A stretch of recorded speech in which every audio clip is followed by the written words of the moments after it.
also known as the Bobcat. Comes in two calibers, 22 long rifle and 25 ACP. The 22 long rifle comes in with a 7-round magazine capacity, and the 25 ACP comes with an 8-round magazine capacity.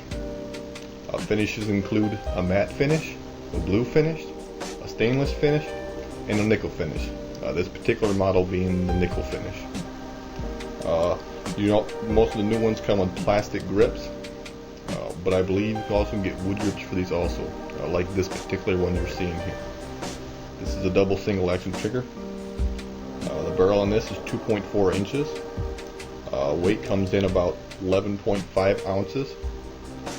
Overall length of this firearm is 4.9 inches. Overall height is 3.7, and overall width is 1.1 inches. AKA this thing is pretty damn small. One of the original features of this, it has a tip-up barrel, which allows you to chamber around manually without having to rack the slide. Now, of course you can rack the slide if you want to, but it allows you to load them around manually without you having to do that step. Okay, ballpark price around this, you can find these from about $250 up to about $350 in price.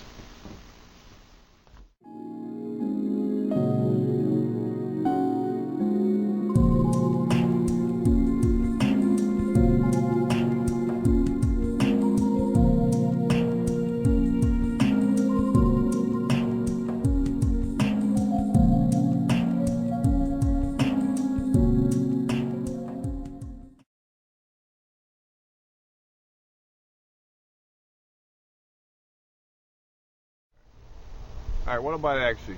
You're not going to get tagged armor in accuracy, that's for sure. But for the small handgun, you get decent accuracy. Here I'm about 7 yards out from some 2.5-inch steel circles.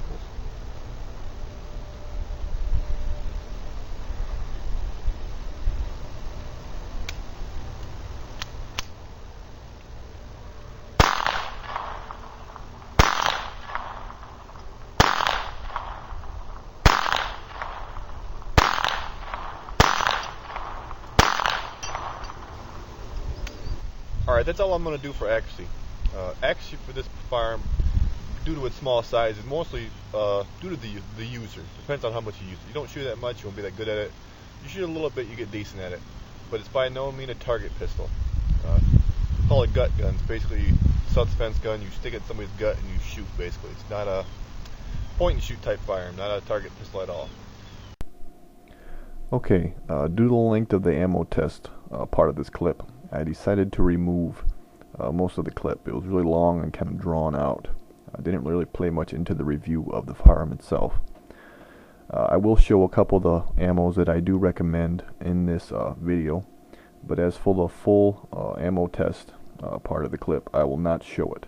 If you wish to watch that part, I will put a link to the full video in the information and the info box up top, or I will also probably put a link in the video response below the clip if you wish to view the full clip.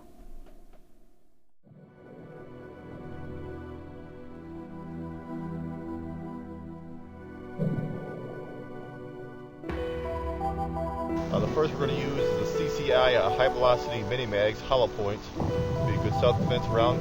It's not quite as hot as a Stinger, which we will shoot next, but it's a good relative practice round if you want to use it. Also, you can use it for self-defense also.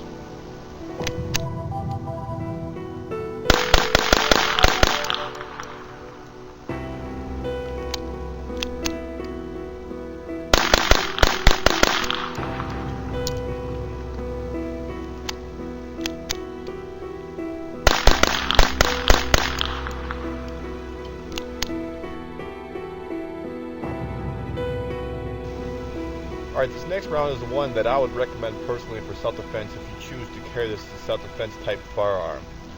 They're known as CCI Stingers. It's basically a hyper-velocity round. It's much more faster round shooting. If you're shooting it for target, you'll get crappy groups. You probably get paper plate sized groups at about 10 yards if you're shooting target-wise with these things. They got so much punch to them, but they're great self-defense mode. One thing I wouldn't recommend though is shooting them all the time in this thing. I mean, it's great for time to time to check out, make sure it works, but shoot them all the time out, you'll get a lot more wear on your firearm than you really need. self-defense and check and test them out, make sure they work.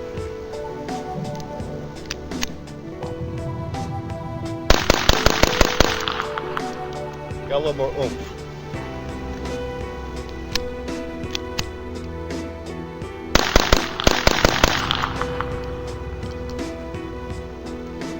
That's a little bit of flame.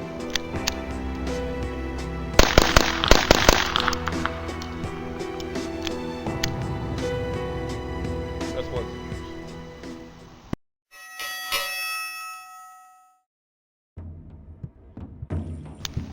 CCI Mini Mag.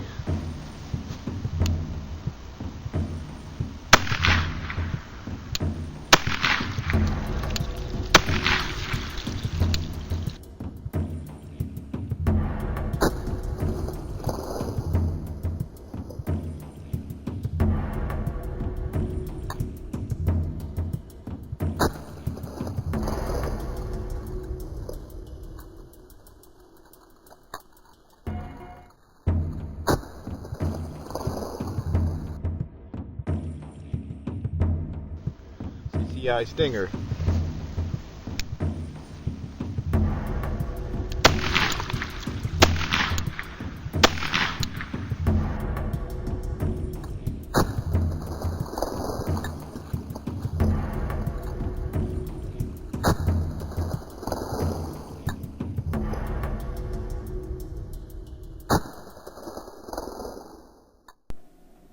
Alright, this next test, basically what I'm doing is doing a limper's test and a hammer test.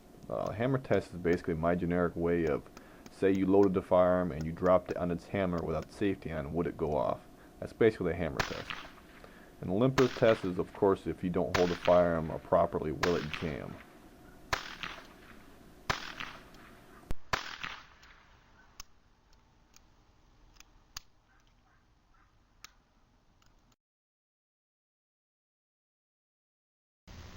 Alright, disassembly of this firearm is very easy.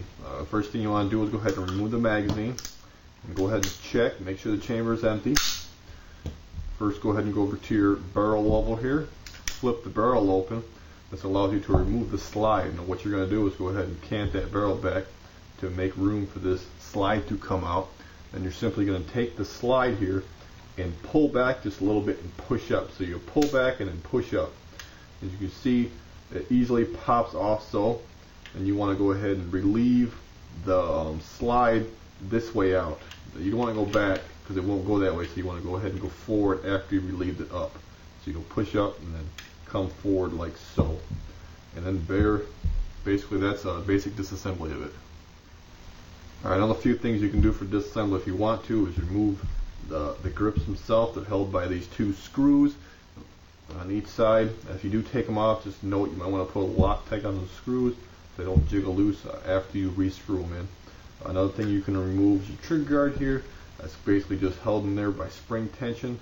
You'll pull the barrel back and you'll simply grab here and kind of push in this way, and this allows you to actually pull out the trigger guard and remove it like so.